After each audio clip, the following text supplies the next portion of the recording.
지난 시간에 제가 강의한 제일 끝부분을 좀 남겨놨는데 16절부터 8장, 16절부터 18절까지 말씀을 조금만 설명하면서 너는 증거에 말씀할 때 이 너가 이사야에게 여호와께서 말씀하신 거다 이렇게 해석하는 신학자도 많고 반대로 이사야가 여호와께 하는 말씀이다. 그래서 이 너라는 것을 그래서 당신 좀 경어, 존칭을 써서 그렇게 해석해야 되는 게 맞다라고 그렇게 말하는 신학학자들도 많이 있습니다.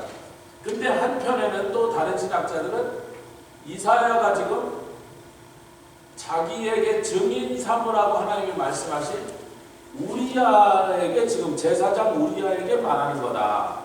이렇게 말하는 요 세 가지로 요 누가 지금 누구에게 말하고 있느냐에 대해서 각각 다른 해석들이 있습니다. 왜 그런 해석이 분분하냐면 성경이 그게 화자가 누군지를 밝히지 않은 거예요. 느닷없이 갑자기 누구에게 얘기하나 그러는데 9절부터 10절까지는 여러 민족들을 향하여 너희들이 무슨 짓을 시도하고 너희들이 허리에 허리띠를 메고 이스라엘을 패망시키려고 덤벼들어도 이 성 중에 하나님께서 우리와 함께 계시니 아멘. 그게 다른 말로 하면 임마누엘이잖아. 임마누엘 하나님이 여기 계시니 너희들이 이 성을 향하여 아무리 덤벼온들 너희들이 그 일에서 성공할 수 있겠느냐? 그 다음에는 바로 또 이스라엘 백성들 하여 너희들은 왜 사망과 맹약하고 그 맹약한 말을 따라서 있으니까 두려워할 필요가 없다라고 말하면서 그러면서도 또 두려워하느냐? 아수르랑 맹약한 얘기를 지금 하고 있는데 이 아수르랑 맹약한 이 얘기가 나중에 종말의 때 적그리스도와 유대인들이 맹약을 맺고 제3성전을 세워가면서 온 세상에 우리를 공격하는 자들과 지금 평화협정을 맺었으니 사망과 맹약하으니 우리 걱정할 필요가 없다라고 말하는 그 일이 다시 벌어질 거다. 그것의 전조로서 아하스 왕과 아수르 사이에서 벌어진 일을 얘기하면서 아하스도 죽고 디글랏빌레셀이 죽자마자 디글랏빌레셀의 아들인 사네립이 아하스의 아들인 히스기야를 향하여 군대를 몰고 와서 18만 5천 명이라는 엄청난 대군을 몰고 왔던 사건을 우리가 역사를 통하여 배우게 하겠습니다. 할렐루야. 여러분 그런 얘기 보통 열왕기하에 적혀있는 게 맞거든요. 그게 역사를 기록한 역사서니까. 근데 그 사네립이 히스기야 왕 시대에 랍사게를 보내서 예루살렘 포위했다가 그 18만 5천이 맞아 죽고 사네립이 돌아가서 자기 아들한테 맞아 죽은 이 사건만은 희한하게 선지서에다 삽입해서 집어넣었다고 우리가 이사야서를 처음 분리하면서 36장부터 39장까지 갖고 3장이 그렇게 삽입해서 들어왔다라고 우리가 그것을 강조했던 적이죠. 아니, 전혀 선지서에 어울리지 않는 얘기란 말이죠. 근데 왜 그것이 선지서에 들어왔냐면 앞부분은 유다와 예루살렘 백성들을 향하여 하나님이 진노하사 그들을 향하여 정죄하신 말씀이 12장까지 가고 13장부터 20몇 장까지는 온 세상 나라들 중에서 13장부터는 바벨론을 향하여 또 이 나라를 향하여 저 나라를 향하여 하나님께서 그들을 정죄하신 얘기가 나오다가 그 다음에 36장부터 39장까지 그 아수르가 실제로 히스기야 시대에 침공해온 얘기가 열왕기하에 나온 얘기랑 거의 똑같은 얘기가 그걸 그대로 떠온 것처럼 여기에 다시 한번 반복됩니다. 그때부터는 지금 무슨 얘기로 나가려고 했어요? 역사적인 사건이 더 이상 중요한 게 아니라 그 다음부터 이제 메시아 예수 그리스도가 오시는 사건으로 넘어가려고 하면서 그 얘기가 거기에 다시 한번 들어갔던 거죠. 하여튼 중요한 것은요. 그렇게 해서 이제 민족들을 향하여 말씀하시고 이스라엘 백성들을 향하여 말씀하시더니 이사야를 향하여 말씀하시는 거예요. 자, 12절 읽겠습니다. 11절 12절 읽죠. 시작. 여호와께서 강한 손으로 내가 누구예요? 이사야입니다. 이사야 자신에게 알게 하시면서 이 백성의 길로 행치 말라고 나를 경성시키셨다.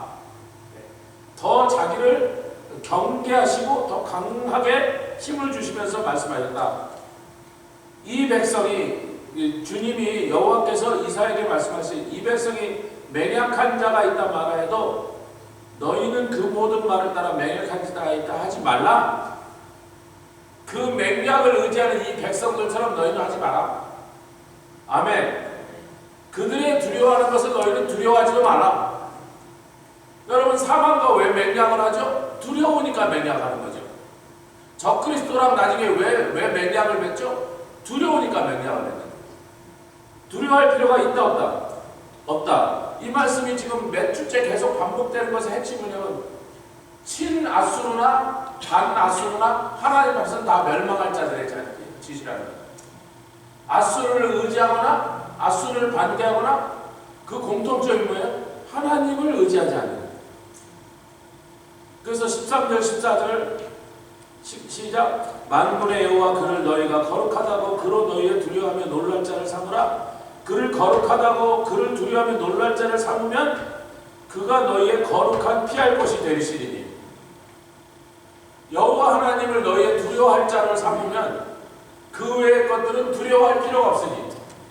아멘. 그리고 그분이 거룩하신 분이시라면 그분에게 피하기만 하면 그분이 너희의 거룩한 피할 곳이 되시리. 그러나 이스라엘의 두 집 뭐예요? 반아수르를 노선을 따랐던 북왕국 이스라엘이나 친아수르 노선을 따랐던 남왕국 유다나 둘 다 망하리라.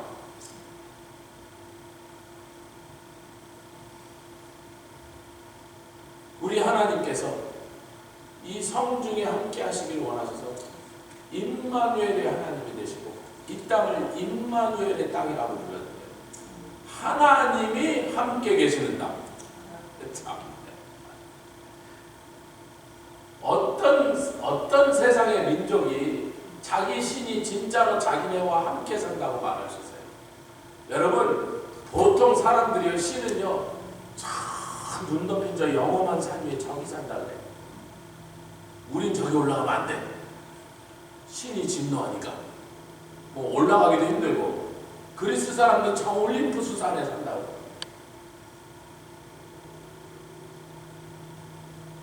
지금의 흑해연안, 요즘 전쟁 나는 우크라이나 흑해의 반대편, 그 반대편에 가면 카프카스 산맥이라는 게 있습니다. 조지아, 그루지아라고 하거나, 아제르바이잔, 그런 나라들이 그 산맥을 주변으로 있는데, 체첸 이런 것도 다 보입니다. 그리스 사람들이 흑해까지 배를 타고 갔어요. 아니, 그리스에서 배를 타고 터키 앞으로 이렇게 쏘보려고 흑해로 가잖아요. 흑해가 그렇게 큰 바다는 아닙니다. 한국의 서해안 정도밖에 안 해요. 그 흑해 제일 입구가 우크라이나가 있는데 그 반대로 가서 딱 내리면 거기서 그 카프카스 산이 보여요. 저 눈이 막 덮인 한 4,000m쯤 된 산들이 하도 산이 높으니까 그 몇백 킬로 떨어져 있는데 그 산이 보인다고. 그래서 거기다가 매달아놓은 불을 훔쳤다 그랬나? 프로메테우스. 불을 훔친 프로메테우스. 인간이 불이 없어서 고생하는 걸 보고 불쌍해서 인간에게 불을 훔쳐다가 줬더니 제우스 신이 노해갖고 그 카프카스 산이에요. 거기가. 흑해에서 이렇게 보이는 그 산에다가 거기다가 놓아놓고 독수리가 찐다 그랬나? 독수리 가서 매일 간을 쪼아먹는 짓을 형을 당한 그 프로메테우스로서 그 프로메테우스가 그 높은 왜 그 산이라고 줄 알아요? 아무도 못 올라가. 너무 험해갖고. 그러니까 신들은 다 어디에 있어요? 참 높은, 인간이 거기까지 기어 올라가기에는 너무나 험난하고 힘들어서 아무도 올라가려고 하지 않고 올라갈 수 없는 그런 영험한 신들인 그런 산들이 있어요. 그 위에 신들은 산다라고 다 그렇게 하고 있단 말이에요. 여러분, 신의 산도 굉장히 높아요. 여러분, 백두산보다 훨씬 높습니다. 여러분. 그러니까 우리 하나님이 신의 산에서 나타나실 때는, 신의 산 꼭대기에서 나타나실 때는 세상의 모든 사람들이 갖고 있는 신은 그런 거야. 저 우리하고는 다른 저 beyond our limit, 우리가 갈 수 없는 곳에, 우리가 도달할 수 없는 곳에 그런 먼 데 계신 신이라고 세상 사람 다 그렇게 생각하고 그런 모습으로 나타나셨지만, 처음에는 그렇게 자신을 계시하셨지만, 지금 이사야서까지 내려오면 뭐래요? 내가 진짜 원하는 건 너희들과 함께 사는 거야. 아멘. 너희들 중에 거하면서, 너희들의 예배와 찬양을 받으면서, 너희들과 사랑을 나누면서, 아멘. 너희가 날마다 동행하고 교제하는 걸 원하는 거야. 내가 너희 성 중에 있다면 어떤 세상의 군대가 감히 죽으려고 여기를 쳐들어오겠느냐? 누가 쳐들어온다고 이 성이 멸망하겠느냐? 이사야, 너만은 제발 저자들처럼 이렇게 두려워하지도 말고 저자들처럼 사망과 맹약하지도 말라. 오늘 여러분 종말의 때 우리에게 주신 메시지입니다. 이 메시지가 여태까지 이사야서 공부하는 1년 동안의 핵심의 메시지랍니다.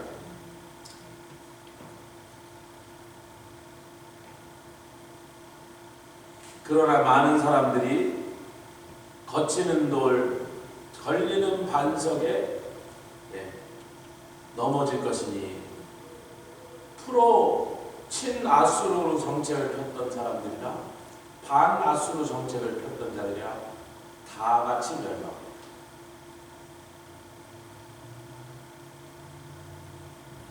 우리 하나님만 붙잡읍시다.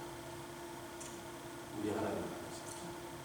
그분만 우리의 피하여 하시고 그분에게 붙은 자는 살아.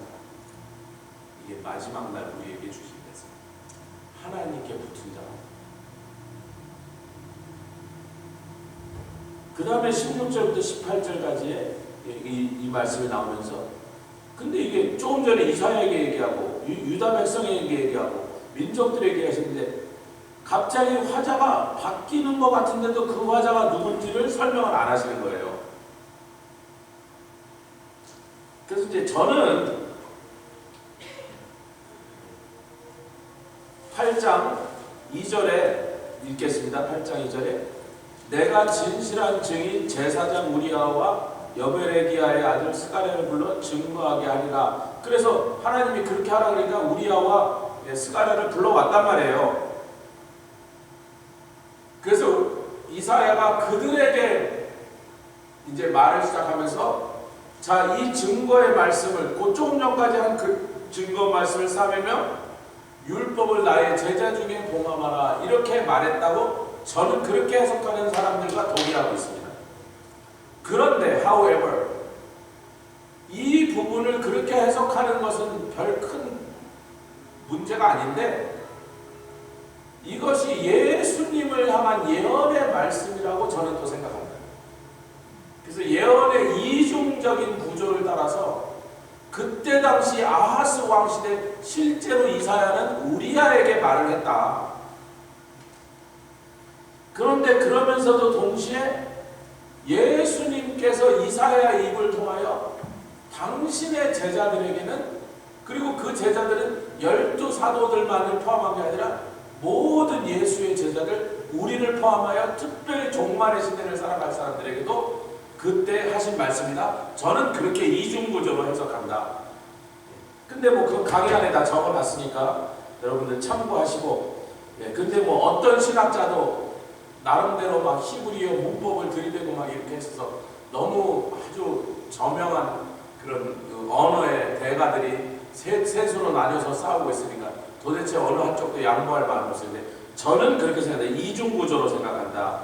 그래서 18절은 특별히 보라 나와 및 여호와께서 내게 주신 자녀들이 이스라엘 중에 징조와 예표가 되었나니 이는 시온산에 계신 만군의 여호와께로 말미암은 것이니라. 이 말할 때 분명히 이거는 이사야예요. 왜냐하면 내게 주신 자녀들이라고 말한 그 자녀들이 누구냐면 스알야숫과 마을살라 하스바스랍니다. 아멘. 그 외에는 나의 자녀들이라고 그 자녀들이 누군지 말을 안 해도 될 만큼 누구의 자녀들이 언급된 일이 있어요, 없어요? 이사야서에 한 번도 그런 적이 없어요.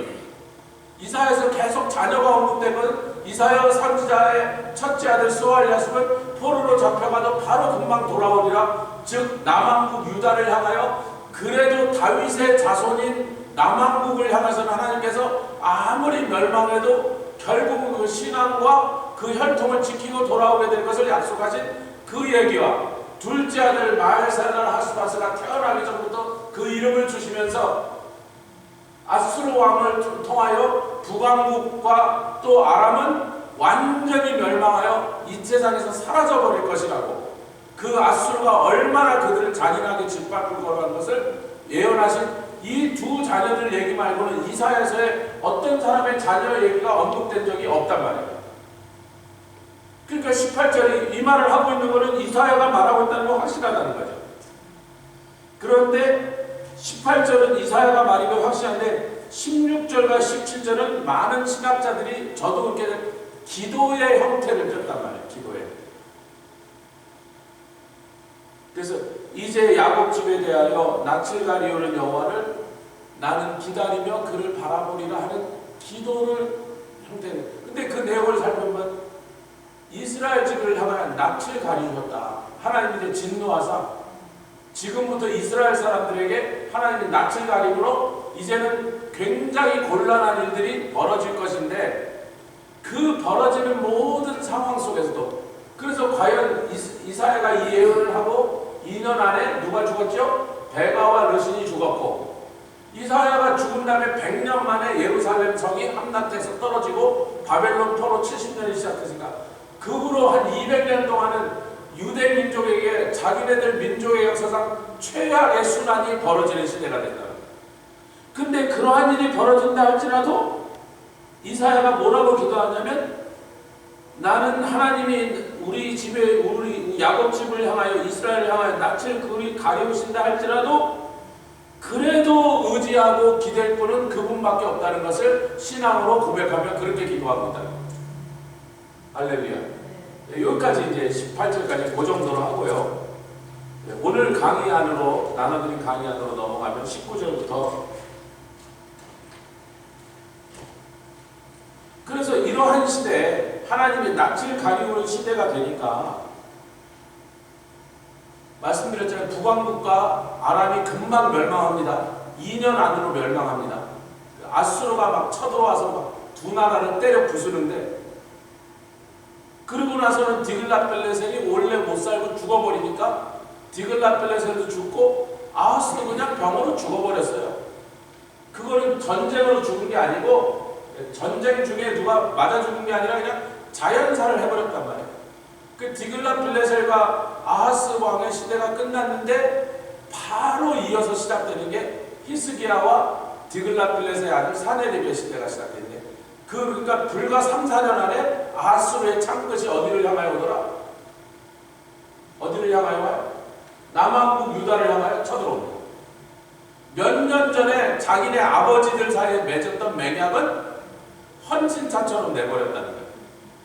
이제 유다 땅에 북왕국 이스라엘은 반아수르에게 속하여서 아수르를 향하여 대적하였기 때문에 그 진노를 다 당하는 것뿐인데, 친아수르를 폈던 유다 왕국을 향하여서도 아수르가 아무 상관없이 침공하여 들었는데, 라기스가 함락된 다음에 유다에 있는 모든 성들이 다 함락되고 이제 예루살렘까지 포홀이 되는 절대절명의 위기까지 빠지는 일들이 히스기야 시대에 벌어졌다는 거예요. 근데 그 일이 지금 이사가 예언하는 데서 불과 4, 5년 뒤의 일이라니까요. 자, 그런데 그 일을 이사야가 얘기하면서 혹이 너희에게 고하기를 지절거리며 속살거리는 신접한 자와 마술사에게 물으라 하거든. 그렇게 말하는 미친놈들한테 백성이, 무슨 백성이? 하나님의 백성이 자기 하나님께 물어야 될 게 아니냐, 이렇게 대답해라. 어찌 산 자가 죽은 자에게 묻겠느냐, 이렇게 대답해라. 여러분, 이 사건요, 사무엘상으로 가봅시다. 역사 속에 그런 일이 일어났었죠. 사울왕이 사무엘상 28장, 원래 율법에 나와 있는 대로 신접한 자와 박수를 다 쫓아내고 죽이라고 율법에 나와 있잖아요. 아멘. 신명기 말씀에 이미 그렇게 나와 있는 대로 사울왕이 또 잘났다고 그때는 또 말씀대로 합니다. 28장 3절 사무엘상입니다. 28장 3절 시작. 사무엘이 죽었으므로 온 이스라엘이 그를 애국하며 그의 본성 라마에 장사하였고. 여러분, 사무엘은 그 이름 뜻이 뭐예요? 하나님의 음성을 듣는 자다. 엘이 하나님 샴마가 듣는 자다. 그래서 사무엘이 어린 소년이었음에도 불구하고 자기 위에 아버지처럼 또 스승처럼 모셨던 엘리 제사장은 하나님 앞에서 바로 서지 못하니까 이상이 귀해지고 하나님의 음성을 듣지 못한 지가 오래되었다고 했어요. 근데 그 어린 소년 사무엘은 하나님의 음성을 들었어요. 사무엘이 하나님의 음성을 들음으로 사울 왕을 왕으로 세웠을 뿐만 아니라 그가 범죄하기 전에나 범죄한 후에 그에게 찾아가서 계속 하나님의 말씀으로 경고하고 회개를 촉구했으나 사울 왕은 끝내 자기가 잘못했다고 한두 번 입으로는 말했으나 끝내 회개하진 않습니다. 여러분, 잘못됐다고 말한 거하고 회개한 게 같은 건가? 천만의 말씀 만만의 공덕. 사람이 생명에 이르는 회개를 하는 거하고 사망에 이르는 후회한 것이 다르다고 고린도후서에 분명히 말씀합니다. 사울은 사망에 이르는 후회만 했죠. 잘못했네요. 그러나 하나님 앞에 회개는 하지 않습니다. 아멘. 그래서 사울 왕에게 하나님께서 하시겠다는 그 저주가 그대로 다 임하고 나중에는 그가 미친놈이 되고 막 그런 모든 일을 우리가 알고 있는데 이제 사무엘이 죽어버렸어요. 여태까지 사울 왕은 사무엘을 싫어하면서도 왜 자꾸 와서 싫은 소리 하니까 그러나 사무엘을 존경했습니다. 또 그리고 마음으로는 그래도 자기를 위해서 끝까지 기도하기를 멈추지 않은 사무엘의 기도를 의지했던 거예요. 근데요, 잔소리하던 사무엘이 죽었더니 이제는 무슨 짓을 해도 여호와께서 사울에게 대답하지 않는 거예요. 6절 읽겠습니다. 3절부터 다시 읽죠. 시작. 사무엘이 죽었으므로 온 이스라엘이 그를 애곡하며 그의 본성 라마에 장사했고 사울은 신접한 자와 박수를 그 땅에서 쫓아내었더라. 블레셋 사람이 모여서 잘됐다. 사무엘이 죽었으니 이제 치자 그러고 수넴의 이름을 진쯤에 사울이 온 이스라엘 모아 길보아에 진쳤더니 사울이 블레셋 사람의 군대를 보고 두려워서 그 마음이 크게 떨린지라. 6절. 사울이 여호와께 묻자오되 여호와께서 꿈으로도 우림으로도 선지자로도 그에게 대답지 아니하시고. 큰일 났네. 그전에는 사무엘이 여호와의 음성을 듣고 들어올 때 와서 말할 때마다 자기를 야단치고 자기를 찌르는 말이니까 그 사무엘이 꼴보기 싶고 그 말이 귀찮았는데 이제는 사무엘이 가고 나보니까 그렇게 하나님의 말씀을 증거해준 사무엘이 얼마나 귀한 사역을 했는지 알게 됐어요. 이제는 거기도 다른 선지자들인데 뭐라고 얘기도 하나님의 음성을 못 듣고 우림과 둠림은 이스라엘 사람이 하나님의 뜻을 확인하려고 했던 그 제사장의 에봇에 붙어있는 돌들이죠. 그래도 아무 대답 안 하고 꿈으로도 대답 안 하시고 적군은 지금 이스라엘을 치려고 둘러싸고 있는데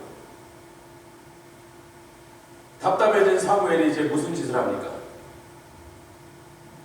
7절 읽겠습니다. 시작. 사울이 그 신하들에게 이르되 나를 위하여 신접한 여인을 신접한 사람을 누가 다 쫓아냈어요. 사울이 쫓아냈는데 이러는 거야. 야 그래도 뭐 다 각해서 원래 숨어서 살아남은 사람이 있을 테니까 니네들이 조용히 좀 알아봐. 그들이 과연 숨어서 살아남은 신접한 여인이 엔돌에 하나 있었어요.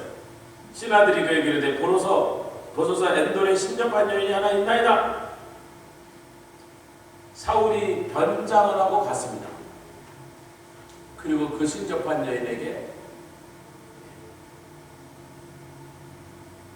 내가 너를 절대로 처벌하지 않을 테니까 나 한 가지만 도와줘. 여인이 뭘 해줄까요? 사무엘. 성경학자들 이게 진짜 사무엘이냐 귀신이냐 뭐 여러 가지 분분한 얘기가 많은데 이거는 이 신접한 사람들에게 진짜로 그런 일들이 일어나는 현상들입니다. 진짜 사물이 올라왔다 이렇게까지 우리는 믿진 않는데 신접한 자가 어떻게 그런 현상들을 일어나게 한다는 것을 악한 영들의 힘을 의지하여 그런 현상은 지금도 나타나니까. 근데 여러분 지금 신접한 자 이 얘기가 중요한 게 아니라 사무엘이 무슨 미친 짓을 하고 있죠? 신접한 자를 쫓아낸 게 누구예요? 왜 쫓아냈어요? 뭘 믿고? 그래도 그때는 사무엘이 살아서 듣기 싫다 할지라도 마음에 안 드는 소리를 전해올지라도 자기가 답답하고 궁금할 때마다 하나님의 음성을 쪽집게까지 들어주는 사무엘이 있었기 때문에 그걸 믿고 쫓아냈던 것입니다. 근데 그 사무엘이 전해주는 말을 그렇게 안 들어 쳐 드시고는 그 사무엘이 죽고 나니까 이제 답답한 지경에 빠졌어요. 블레셋 군대와 싸워야 될지 말아야 될지 어떻게 해야 될지 모르는 그 당황스러운 상황에서 어떤 방법을 통해서도 하나님의 음성을 듣지 못하게 되는 자기의 영적인 상태를 발견합니다. 너무나 다급하니까 그 신접한 여인을 변장을 하고 찾아갈 수밖에 없어요. 여러분 이게 얼마나 창피한 얘기입니까? 지가 나 쫓아내고 죽여버리라고 해놓고는 지가 그 사람한테 가서 지금 점을 쳐달라고 쫓아갔으니 망신 중에 망신을 당하고 있는 거예요. 나중에 사무엘의 말을 듣고 사울이 그냥 주저앉아갖고 물 한 모금도 마시고 누워있으니까 그 신접한 여인이 너무나 사울이 불쌍해갖고 떡을 만들어주는 그 장면이 있죠. 사울이 안 먹는다니까 제발 이거 하나 드시라고. 당신이 그래도 나가서 전쟁을 하려면 이거라도 한 조각 드시고 나서 기운을 좀 찾아야 우리나라가 한번 붙어보든지 말든지 할 겁니까? 그랬더니 그 신접한 여인의 그 자기를 향한 카인네스를 받아들일 정도로 이 사울의 신세가 비춰가게 됩니다. 여러분 지금 그 상황이 이사야를 통하여 하나님 말씀하신 바로 그 상황이라고 해요.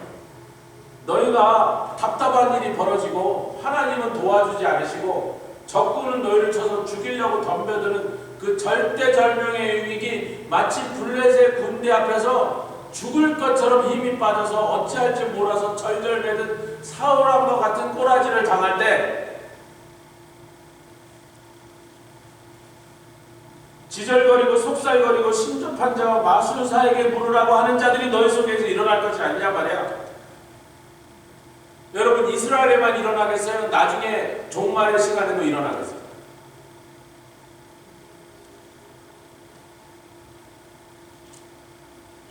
그때 그들에게 너희가 자기 하나님께 구할 것이냐, 우리와 함께 계시는 그렇게 기뻐하셔서 날마다 우리에게 말씀하시는 그분께 물어야 될 것이 아니냐. 어찌하여 산 자가 죽은 자를 불러서 그들에게 물어야 되겠느냐. 사무엘은 죽은 자예요. 근데 그에게 불러서 물어야 되겠느냐.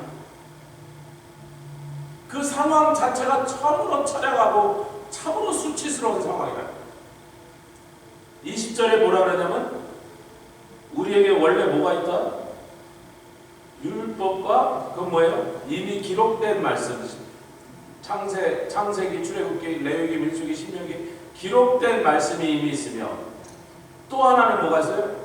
선지자들을 통하여 증거해 주신 말씀이 있으니 기록된 말씀과 선지자들을 통하여 늘 우리가 가야 될 길을 살 길을 가르쳐 주신 하나님의 말씀이 있으니 그 말씀만 쫓으면 될 것일 것인데 그 말씀을 쫓아서 안 쫓아서요? 사울이 쫓았습니까? 아하스가 쫓았습니까? 지금도 마지막 시대에 뭐예요? 그 말씀만 들으면 그 말씀대로 행하면 살 것을. 아멘. 그것들이 말하는 바가 이 말씀에 맞지 아니하면 그들이 정녕 아침빛을 보지 못하고 이 땅으로 헤매며 공부하여 죽일 것이라. 그들이 죽겠으니까 죽일 때에 하나님을 쳐다보면서 자기의 왕 자기 하나님을 쳐다보면서 저주할 것이라. 여러분 나중에 계시록에 그 독충들에게 물린 자들이 어떻게 하죠? 하나님을 저주해요. 너무나 괴로우니까 하나님을 저주해요. 회개해야 될 때 오히려 하나님을 저주해요. 자기네들의 악행과 자기네들의 불신과 자기네들의 불순종으로 인하여 이 모든 일이 임했는데도 그렇게 괴로워할 때 하나님을 향하여 저주하는 일들이 벌어질 것이다. 아무리 그래도 무슨 짓을 해도 땅을 구워도 위를 쳐다보아도 환난과 흑암과 고통의 흑암불이니 그들이 심한 흑암 중으로 쫓겨 들어가리라. 여기까지가 이사야 8장의 말씀의 결론입니다. 자, 여기서 우리가 생각해봐요. 그럼 이사야의 선지 사역은 실패했구나. 그렇잖아요. 계속 가서 말했고 살 길을 얘기하고 아수르를 의지하지 말고 아람을 무서워하지 말고 이스라엘을 두려워하지 말라고 그렇게 말했는데도 불구하고 이사야가 전한 말이 유다 백성에게 하나도 도움이 되지 않았다. 그럼 오늘날의 기준으로 보면 그 선지자의 선지 사역은 실패로 끝난 거다 라고 말할 수 있다는 겁니다. 실패로 끝난 것처럼 보이니까. 그런데 여러분 여기서 우리가 이사야서 공부를 시작하면서 처음부터 했던 얘기를 잘 기억을 할 필요가 있다는 거죠. 그게 뭡니까? 188페이지 강의한 188페이지 가면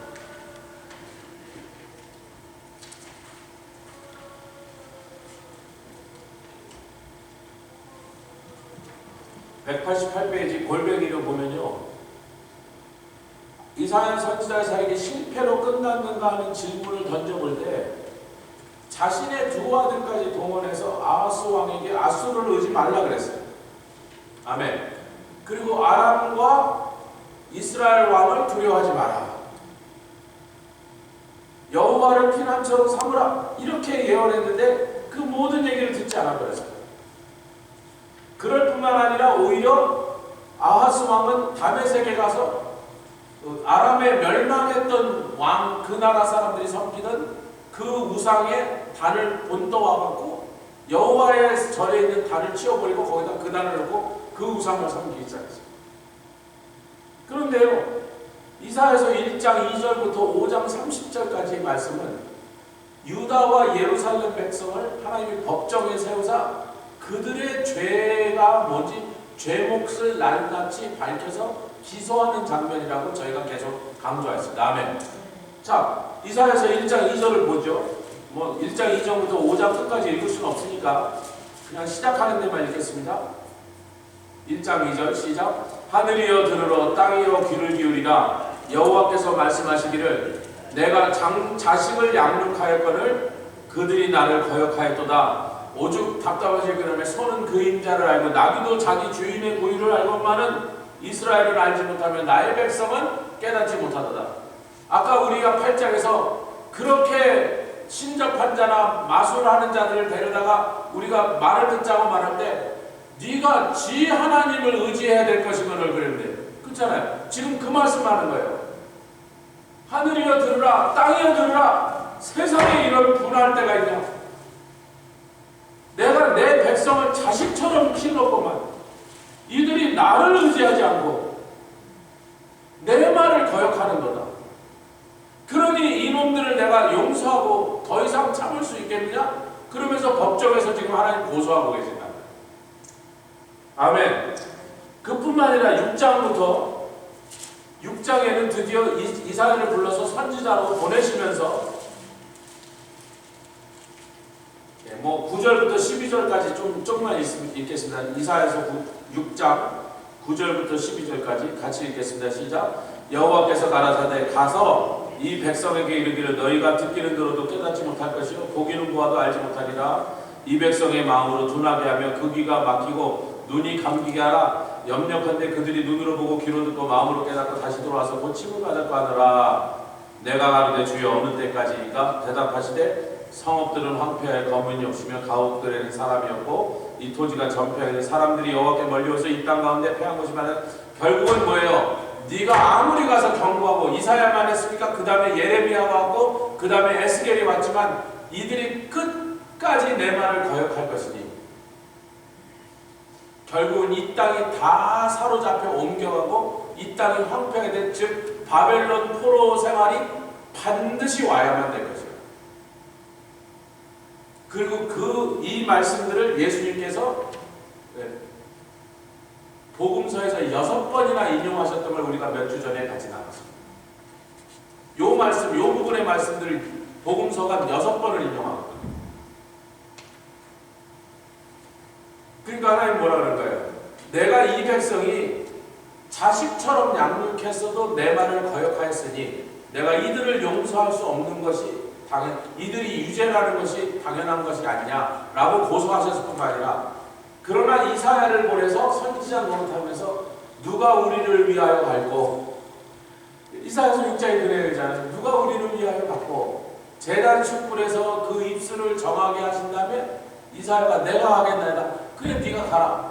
그리고 보내시는 장면이 좀 전에 우리가 이건 9절부터잖아요. 그래 가라. 그런데 네가 말하여도 그들이 듣기는 들어도 깨닫지 못하고 보기는 봐도 알지 못하며 마음이 둔해지고 귀가 닫혀서 네가 하는 말을 하나도 받아들이지 아니할 것이다. 그래서 결국은 그들이 너의 마지막 경고의 말까지도 무시하고 안 받아들이므로 어떻게 되리라? 이 땅이 황폐하고 거민이 다 사로잡혀가서 이 땅이 전부 다 빈 땅이 될 때까지 절대로 그들의 마음이 돌아서지 않아요.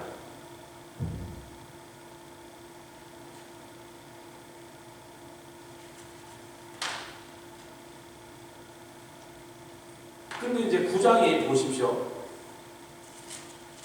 여러분 9장 1절부터 2절까지 이 말씀은요, 예수님의 사역이 공생애가 시작되면서 예수님이 요단강에서 세례를 받으시고 성령을 받으신 다음에 광야에 가서 시험을 받으시고 마귀에게 승리하신 다음에 바로 돌아가서 어디로 가시냐면 나사렛 회당으로 돌아가십니다. 자기 자라나신 곳으로.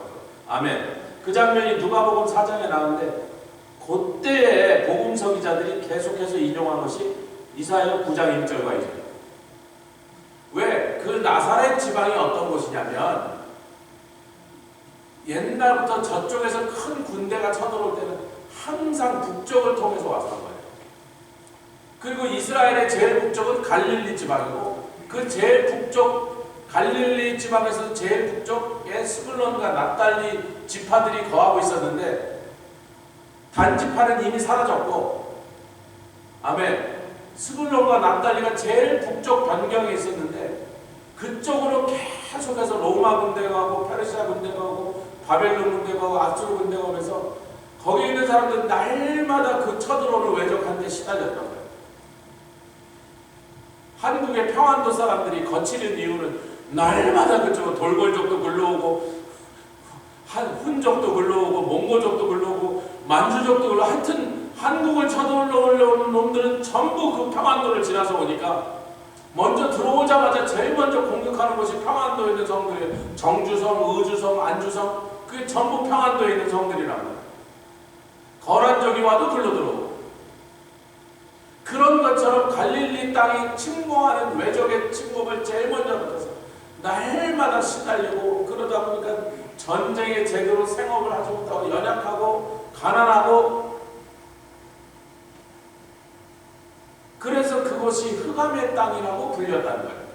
저 남쪽에 예루살렘 중심으로 있는 이 중심에 살고 있던 사람들은 그래도 적군이 쳐들어와도 여러 지방을 거쳐서 오니까 많은 경우에 거기까지 군대가 오지 않고 물리친 적이 많았는데 그 사람들이 볼 때 저긴 저주받은 땅이야.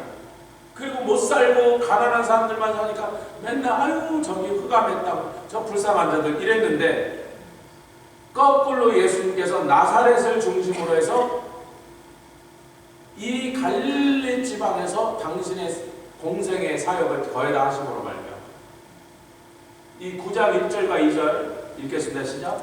전에 고통하던 자에게는 흑암이 없으리로다. 옛적에는 여호와께서 스불론 땅과 납달리 땅으로 멸시를 당케 하셨더니 지금 이때가 그런 때예요. 후에는 해변길과 요단 저편 이방의 갈릴리를 영화롭게 하셨느니라. 흑암에 행하던 백성이 큰 빛을 보고 그 큰 빛이 누구시다? 아멘. 이방의 갈릴리라고 그랬죠. 예루살렘 중심으로 살고 있는 유대인들은 갈릴리 사람들을 엄밀하게 자기랑 똑같다고 잘 쳐주지 않으면서 하도 웨프한테 시달리고 공격을 당하고 뭐 납치당하고 또 여자들은 험한 일을 당했으니까 저것들 혈통, 저 사마리아 놈들이 저 혈족이 다 섞여갖고 잡족이 된 것처럼 저 갈릴리 놈들도 순수한 혈통이라고 우리들로서는 솔직히 말해서 인정하기 힘들어. 그렇게 말했다는 거예요. 유대인인데, 같은 유대인인데도 유대 지방에 살고 있는 유대인들은, 갈릴리에 살고 있는 유대인들은 쟤네들은 100% 유대인이라고 보기는 좀 힘들지, 이렇게 불렀다는 거죠.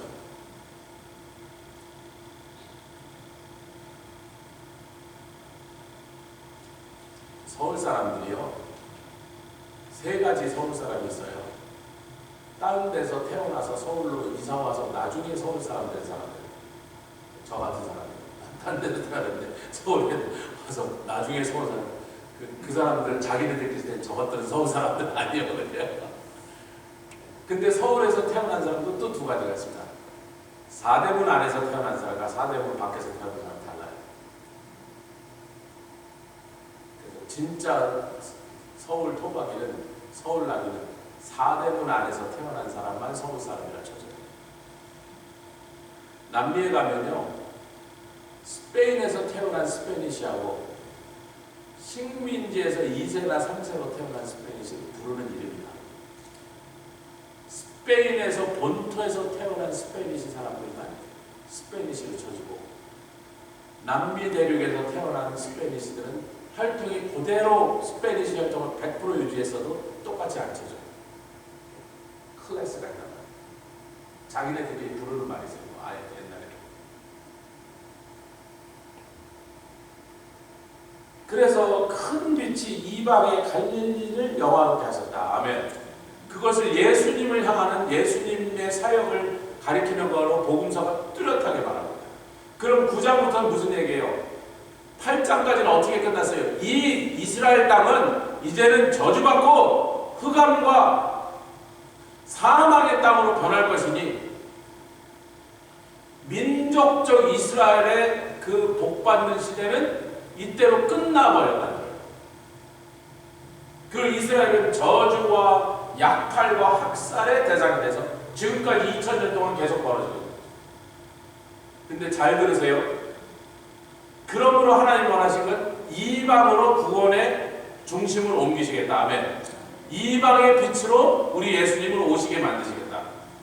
한 아기가 태어났는데 그는 정사와 권세를 그 어깨에 메고, 아멘. 기묘자요 모사요 영존하신 하나님이요 평강에.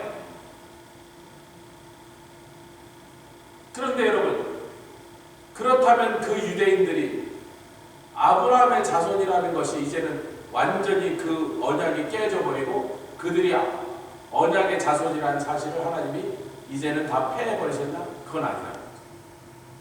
할렐루야. 이방인을 구원하는, 온 세계의 사람들을 구원하는 곳으로 구원의 중심추가 옮겨가게 하시고, 이방인들 구원하심으로 로마서의 말씀대로 그들을 구원받는 것을 유대인들을 보면서 자기네들이 시기 나게 하여 결국 마지막 날 그들도 또한 다시 한번 감람나무 원줄기가 구원의 역사로 돌아오게 하시는데, 여러분 요 얘기를 벌써 우리가 북왕국과 남왕국을 하면서 북왕국의 10지파와 남왕국의 2지파가 있었는데, 북왕국의 2지파는요 정변이 일어날 때마다 왕의 가족이 다 맞아 죽고 한 명도 살아남지 못합니다. 그래서 정변을 일으킨 새 가문을 통하여 이 북왕국 이스라엘의 왕권이 어서 여러 번 그 왕조가 바뀌어버리는데, 남왕국에서는 심지어는 모반이 일어나서 다윗의 아들 자손 중에 하나님 앞에 의롭지 못하고 악한 왕을 죽이도록 하나님 허락하셨어도 그 모반을 일으킨 무리가 희한하게 그 다음 왕을 꼭 반드시 다윗의 혈통에서만 찾았어요. 아멘 합시다. 그래서 하나님이 다윗의 집을 향하여 맺으신 언약을 얼마나 귀중하게 여기서, 아하스라는 왕도 맞아 죽어야 될 놈인데 그놈이 한 짓이라 생각하면 베가보다 르신보다 하나님 먼저 쳐 죽였어야 되는데, 그 아하스 왕은 자연이 침상해서 그래도 자연사해 죽게 만드시는 거예요. 그리고 그 몸에서 나는 히스기야가 하나님을 경외하고 성군이요 명분이 또 태어나게 하더라고요. 그래서 다윗과 함께 맺었던 그 언약을 그렇게 존중하신 하나님께서 그걸 통해서 우리에게 무엇을 말씀하시나? 내가 아브라함하고 맺었던 언약을 그렇게 쉽게 저버릴 줄 아느냐? 온 세상 사람들을 구원하는 이 구원의 범위를 확대하기 위하여 얼마 동안, 근데 그 얼마 동안이 3000년이란 말이에요. 지금 2000 몇백 년이 지난 거예요. 얼마 동안은 유대 민족들이 순환을 당하고 학살을 당하고 그들이 복음을 받지 못하고 안고 이 나라 저 나라로 쫓겨다니면서 그러한 환란을 당하는 일을 계속하게 하나, 이 땅에 즉 임마누엘의 땅이라고 불렀던 이 이스라엘 땅은 사망과 흑암의 땅이 되게 하라. 전에 흑암의 땅이라고 불렀던 그곳에 지금 스불론과 납달리 땅을 얘기를 하시면서 여러분 스불론과 납달리 땅이 얼마나 조그마냐면요, 원래부터 스불론과 납달리는요, 이 갈릴리가 이렇게 있죠. 약간 이렇게 생겼습니다. 밑에 사회가 이렇게 있고 여기가 이렇게 있는데, 스불론과 납달리가 얼마나 조그만 지파냐면 원래부터 숫자가 약한 지파인데 수없는 외세로 인하여 더 찌그러들어서요, 진짜 요만큼 남아서 그들의 땅이 이렇게 요만해졌어요.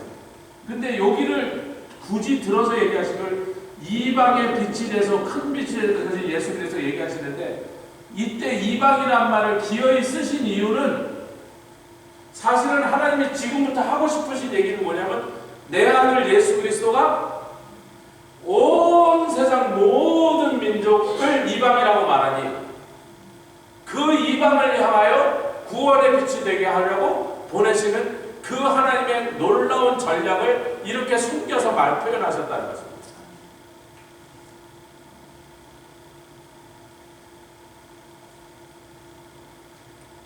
그러니까 구원의 범위를 확장시키지. 그런데 이것을 누가 못 받아들여요? 유대인들은 못 받아들이죠. 아니 언제까지 못 받아들여요? 2024년 지금까지도 못 받아들이고 있잖아요.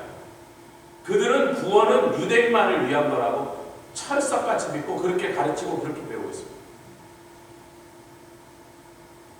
그래서 초대교회에 그 많은 성령 충만한 성도들과 예수님께 직접 이런 말씀을 배웠던 사도들조차도 고넬료의 집에 가라고 하시고 고넬료의 집에서 복음을 증거할 때 그 복음을 제대로 증거하기 전에 성령이 임하심으로 고넬료의 집 사람들에게 성령이, 로마 사람들에게 성령이 임하는 걸 보기 전까지는 유대인들, 크리스천들이, 기독교인들이 이 복음을 유대인 외에 다른 사람들에게도 전해야 된다고 믿었다? 전하지 않아야 된다고 믿었다.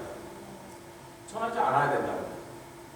아니 거기 있는 모든 사도들이 예수님께 들었음에도 불구하고 그래도 구원은 유대인만의 것이지. 그렇게 유대인들 속에 있는 그 뿌리 깊은 선민 사상을 뿌리 뽑아내는지 지금까지도 안 되고 있다. 그러든지 말든지 하나님은 너희들 유대인들에게 내가 충분한 기회를 줬고 회개하라고 수없는 선지자를 보냈고, 아멘. 너희들이 그 선지자의 말을 거부하고 율법의 말씀을 내려버렸을 때 당분간 너희들을 향한 구원의 문은 닫히는 거예요. 너희들은 사로잡혀가고 수치를 당할 것이다. 그 사망과 어둠에 있을 것이다. 그동안 흑암과 사망의 땅이라고 하는 곳에 9장 2절 흑암에 행하던 백성이 큰 빛을 보고 사망의 그늘진 땅에 거하던 자에게 예수 그리스도의 빛이 비치도다. 주께서 이 나라를 창성케 하시며 예수 그리스도로 인하여 시작되는 하나님의 나라죠. 이 땅에 임한 하나님의 나라를 창성케 하시며 그 즐거움을 더하게 하셨으므로 추수하는 즐거움과 탈취물을 나눌 때의 즐거움같이 그들이 주의 앞에서 즐거워하니. 아멘. 할렐루야. 여러분 제가 이제 다음 시간에 강의안을 오늘 좀 만들다가 좀 끝내지 못했는데, 여기 예수님 하나들이 우리에게 낳고 우리에게 주신 바인데 그 어깨는 정사를 배웠다면서 그 이름은 그러면 여러 가지 이름을 기묘자, 모사, 전능하시나 영존하시나 하나님, 평강이라 그 정사와 평강이 다음에 요 6절과 7절을 자세하게 풀어서 다음 시간에 나누려고 하니까 집에서 요 내용을 무슨 히브리어 단어도 제가 다 드리지만 그 단어보다 중요한 것은 예수님을 기묘자라고 말할 때, 모사라고 말할 때, 영존하시는 아버지라고 그러고 전능하시는 평강의 왕이라고 할 때, 그것이 과연 예수님으로 인하여 이 땅에 임한 하나님의 나라, 또 킹덤 오브 갓, 킹덤 오브 헤븐, 그곳에서 예수님을 기묘자라고 부르는, 모사라고 부르는, 그분의 이름을 기묘자라고, 그분의 이름을 모사라고 부르는 그 영적인 의미들이 뭔가 하는 것을 여러분들 좀 마음속에 좀 이렇게 깊이 묵상하시다가 다음 주에 그 말씀을 함께 받았으면 좋겠습니다. 함께 기도하겠습니다. 주님 감사합니다.